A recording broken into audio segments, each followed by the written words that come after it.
تو میں یہ عرض کر رہا تھا، کہاں سے بات چل رہی تھی بھائی؟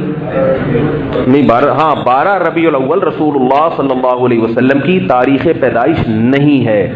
اگر کوئی کہتا ہے تو کوئی ایک حدیث پیش کرے، صحیح حدیث ہو، یہ نہ ہو کہ فلانے نے لکھا ہے تو فلانے نے لکھا ہے تو ڈمکانے نے لکھا ہے۔ تو وہ میں جنازے کی بات کر رہا تھا نا، جنازے کے بعد دعا کے بارے میں بار بار کہہ رہے تھے کہ کسی نے لکھا ہے کہ ناجائز ہے؟ میں نے کہا ہاں، تو کہنے لگے کس نے؟ میں نے کہا میں نے لکھا ہے، ابھی تھوڑی دیر پہلے میں گھر میں لکھ کے آ رہا ہوں، چھپ بھی جائے گا انشاءاللہ، تو بس وہ لکھا ہوا ہو جائے گا۔ تو لکھا ہوا تھوڑی دلیل ہوتا ہے، کوئی بھی کچھ بھی اٹھا کے لکھ لے۔ دلیل تو یہ ہوتی ہے کہ قرآن و سنت سے ائمہ مجتہدین جو قرآن و سنت ہی کی تشریح کرنے والے ہیں ان سے کیا ثابت ہے۔ باقی کسی نے بھی کچھ اٹھا کے لکھ دیا تو وہ اس کی کوئی گارنٹی نہیں ہے بھائی، وہ تو کوئی بھی کچھ لکھ سکتا ہے، تو کوئی دلیل نہیں ہے اس کی۔ اور فلکیات کی روح سے اگر دیکھا جائے، دیکھو آج انٹرنیٹ پہ سرچ کرو، آپ اسلامی تاریخ سے اپنی انگریزی تاریخ نکال سکتے ہو، کیا خیال ہے بھائی؟ دن بھی نکال سکتے ہو، تاریخ بھی نکال سکتے ہو۔ بہت زیادہ فرق آتا ہے تو ایک دن کا فرق آ سکتا ہے، اس سے زیادہ فرق نہیں آتا۔ جب آپ انٹرنیٹ پہ پرانی تاریخ ڈالیں گے نا انگریزی، گوگل پہ آج تجربہ کر کے دیکھیں اور دیکھیں کہ یہ تاریخ کے لحاظ سے میرا اسلامی تاریخ اور میرا دن کیا بنتا ہے، تو آپ کو بتا دے گا آپ کا دن یہ بنتا ہے اور آپ کی اسلامی تاریخ، اور وہ بتا دے گا کہ بھئی یہ ایک دن کا فرق اس میں ہو سکتا ہے۔ کیونکہ گوگل کو اس وقت نہیں پتا تھا کہ مفتی منیر صاحب نے کیا اعلان کیا تھا، چاند ہوا تھا کہ نہیں ہوا تھا، گوگل کیلکولیٹ کر کے بتاتا ہے بس۔ پشاور میں وہ ایک دن پہلے بتائے گا اگر سمجھدار ہوگا، اور کراچی میں ایک دن بعد بتائے گا، لیکن گوگل ابھی اتنی سمجھ نہیں آئی اس میں، ہر چیز گوگل سے پتہ چلتی ہے سوائے ایک چیز کے، وہ تو یاد ہے نا، وہ نہیں پتہ چلتی، وہ کسی اور وقت دوبارہ بتاؤں گا، بکم ہے۔ تو آپ گوگل پہ سرچ کریں 12 ربیع الاول رسول اللہ صلی اللہ علیہ وسلم کی جو عیسوی تاریخ پیدائش ہے، نبی صلی اللہ علیہ وسلم نے حجۃ الوداع جو کیا ہے وہ دن پر پورا اجماع ہے کہ وہ 9 ذی الحجہ تھی، اور دن کون سا تھا؟ جمعے کا، 9 ذی الحجہ جمعے کا دن، اور اگلے سال ربیع الاول میں آپ صلی اللہ علیہ وسلم کا انتقال ہوا پیر کے دن۔ کوئی ریاضی دان ذرا کیلکولیٹ کر کے دیکھے کہ جس سال آپ صلی اللہ علیہ وسلم کا انتقال ہوا اس سال 9 ذی الحجہ پڑ رہی تھی، جمعے کا دن۔ خیر اس سے تو وفات کا پتہ چلے گا، وفات کا، ولادت کا بھی اسی طرح کیلکولیٹ کیا جا سکتا ہے، یہ تو وفات کا پتہ چلے گا، اگلے سال وفات ہوئی ہے نا آپ کی، تو جس سال آپ صلی اللہ علیہ وسلم کی ولادت ہوئی ہے اس سال آپ صلی اللہ علیہ وسلم وہ جو ولادت ہوئی پیر کا دن تھا، اور اس پر بھی اتفاق ہے کہ مہینہ ربیع الاول کا تھا۔ تو آپ ذرا کیلکولیٹ کر کے یا کسی ریاضی دان سے دیکھیے، پوچھئے کہ کیا ربیع الاول میں 12 تاریخ کو اس سال پیر کا دن بیٹھ رہا ہے کہ نہیں بیٹھ رہا؟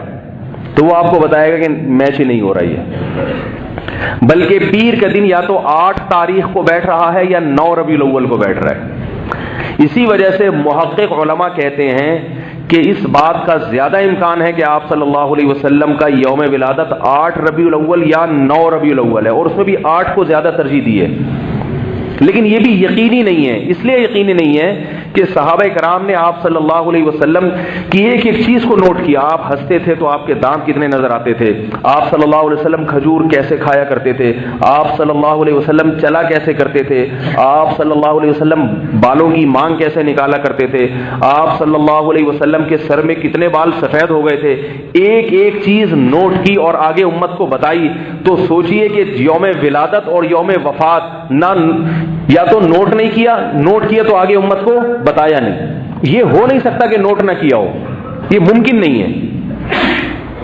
اس لیے کہ چلو ولادت میں تو کہہ سکتے ہیں نوٹ نہیں کیا، وفات کا دن تو معلوم ہونا چاہیے تھا نا، معلوم تھا مگر آگے نقل نہیں کیا تاکہ یہ امت برسیاں منانا نہ شروع کر دے، کیونکہ ولادت کے دن سے اور وفات کے دن سے کوئی شریعت کا حکم متعلق نہیں ہے۔ اس لیے صحابہ کرام نے نہ یوم ولادت کی تاریخ آگے امت کو بتائی اور نہ یوم وفات کی تاریخ امت کو بتائی، جان کر جیسے حضرت عمر نے وہ صلح حدیبیہ میں جو درخت تھا نا وہ جب کٹوا دیا تو بعض جو کمزور ایمان والے لوگ تھے جو عشق میں عشق کرتے تھے مگر عشق کا طریقہ نہیں آتا تھا. انہوں نے پھر ایک درخت بنایا اور اس کو نام دے دیا یہ صلح حدیبیہ والا درخت ہے. تو بالکل ایسے ہی ہے کہ صحابہ کرام نے یوم ولادت نہیں بتایا ہمیں، لیکن کیا نتیجہ نکلا کہ بدعتیوں نے کچھ تو کرنا تھا نا، کسی دن کو سیلیبریٹ تو کرنا ہے، منانا تو ہے، تو انہوں نے خود سے 12 تاریخ کو متعین کر کے منانا شروع کر دیا. جیسے عیسائی خود اس بات کا اعتراف کرتے ہیں کہ 25 دسمبر حضرت عیسیٰ کا یوم ولادت نہیں ہے، یہ عیسائی پادریوں نے اپنی کتابوں میں لکھا ہے، مگر دن تو منانا ہے نا. انہوں نے عمل سے تو ثابت نہیں کرتے کہ ہم عیسائی ہیں. عیسائیوں کی آج داڑیاں نہیں ہوتی، حضرت عیسیٰ علیہ السلام کی داڑھی تھی. حضرت عیسیٰ علیہ السلام زنا اور شراب کے خلاف دعوت لے کر آئے تھے. آج پورا امریکہ شراب بھی پی رہا ہے، زنا بھی کر رہا ہے. تو جو عملی تو کام کرنے کے تھے حضرت عیسیٰ کی تعلیمات میں وہ چھوڑ دیے، حضرت عیسیٰ کے یوم ولادت منانا شروع کر دیا. یہ سب ان لوگوں کے کام ہیں جو عمل میں کسی کو فالو نہیں کرتے مگر دن منا کے خوشیاں مناتے ہیں. عیسائیوں کے پاس بھی یوم ولادت محفوظ نہیں تھا حضرت عیسیٰ کا، انہوں نے بھی 25 دسمبر متعین کر کے اس کو منانا شروع کر دیا. اور کمال کی بات ہے عیسائیوں کی جو اصل عید تھی جو حضرت عیسیٰ دے کے گئے تھے اس کا کسی عیسائیوں کو بھی پتہ ہی نہیں ہے کہ وہ کون سی تھی. تو جس طرح سے ربیع الاول 12 تاریخ منائی جا رہی ہے، اس سے بھی ایسا معلوم ہوتا ہے کہ کچھ وقت کے بعد ان کو یہ پتہ ہی نہیں چلے گا کہ اصل عیدیں کہاں غائب ہو گئیں. اور جوش و خروش ان لوگوں میں عید الفطر اور عید الاضحیٰ میں اتنا نہیں ہوتا جتنا اس بنائی ہوئی عید میں ہوتا ہے. جو اصل عیدیں اسلام نے دی ہیں ان میں ایسا چراغا نہیں ہوتا، ان میں اس طرح نہیں ناچتے. مگر جو عید نہیں دی ان میں اتنا اس کو سیلیبریٹ کرتے ہیں کہ اصل عیدوں میں بھی ایسا نہیں ہوتا. تو یہ ساری باتیں اس بات کی علامت ہے میرے بھائی، اللہ تعالیٰ نے ہمیں جو دین دیا ہے. بعض لوگ کہتے ہیں کہ تم لوگ بھی تو حضرت عمر کا دن مناتے ہو اور فلاں کے دن مناتے ہو. تو جو مناتے ہیں بھائی ان سے پوچھو، ہم تو نہیں مناتے. ہم تو نہ حضرت عمر کا دن مناتے ہیں، نہ عثمان کا دن مناتے ہیں، نہ علی کا دن مناتے ہیں رضی اللہ عنہ، نہ حضرت حسین کا دن مناتے ہیں. ہم کہتے ہیں حضرت عمر کی تعلیمات کو فالو کرو، حضرت عثمان کو فالو کرو، حضرت حسین کو فالو کرو، حضرت علی کو فالو کرو، ان کے دن منانے کی ضرورت نہیں ہے. تو اس لیے اس بارے میں اپنا عقیدہ درست کریں. اور ایک بات یہ کہ دیکھو بھائی، یہ وقت ذرا مجھے بتائیں، یہ گھڑی تھوڑی آ گیا ہے، کیا ٹائم ہو رہا ہے؟ 35 ہو رہے ہیں. اب اس دن کیا ہوتا ہے کہ بہت سارے لوگ منانے کے مختلف اسٹائل ہیں لوگوں کے. کچھ تو بریک ڈانس پہ آ جاتے ہیں، نبی کی یاد میں ناچ رہے ہیں، باقاعدہ ڈانس ہو رہا ہے، اتنی بڑی بڑی داڑیاں اور پگڑیاں پہن کے ناچ رہے ہیں.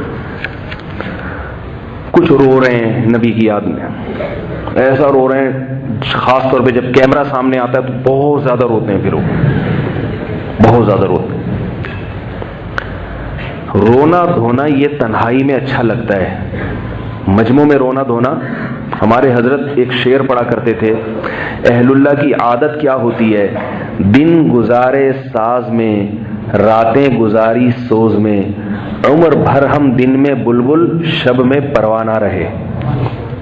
دن گزاری ساز میں، ساز کا مطلب خوش و خرم، راتیں سوز و گداز غم میں. یہ اہل اللہ کی عادت ہے، لوگوں کے سامنے مسکراتے چہروں سے اور تنہائیوں میں اللہ کے سامنے رونے والے. دن گزارے ساز میں راتیں گزاری سوز میں، عمر بھر ہم دن میں بلبل کی طرح چہکتے ہیں خوش و خرم، شب میں پروانے کی طرح آگ کے گرد. جیسے پروانے کی صرف ایک چیز ہوتی ہے، آگ مل جائے جل جائے گا آگ میں. تو اہل اللہ کیا کرتے ہیں، تنہائیوں میں پروانے کی طرح اللہ کی ذات کے گرد گھومتے ہیں. وہ جو مجمع میں زیادہ رو رہا ہے تنہائیوں میں نہیں روتا، وہ فراڈی ہے، 2 نمبر ہے. آ رہی ہے بات سمجھ گئے نا کون مراد ہے؟ مجمع میں. اور یاد رکھو جو تنہائی میں ذکر نہیں کرتا، مجمع میں بیٹھ کے چیختا رہتا ہے ذکر اللہ، وہ بھی بدعتی ہے.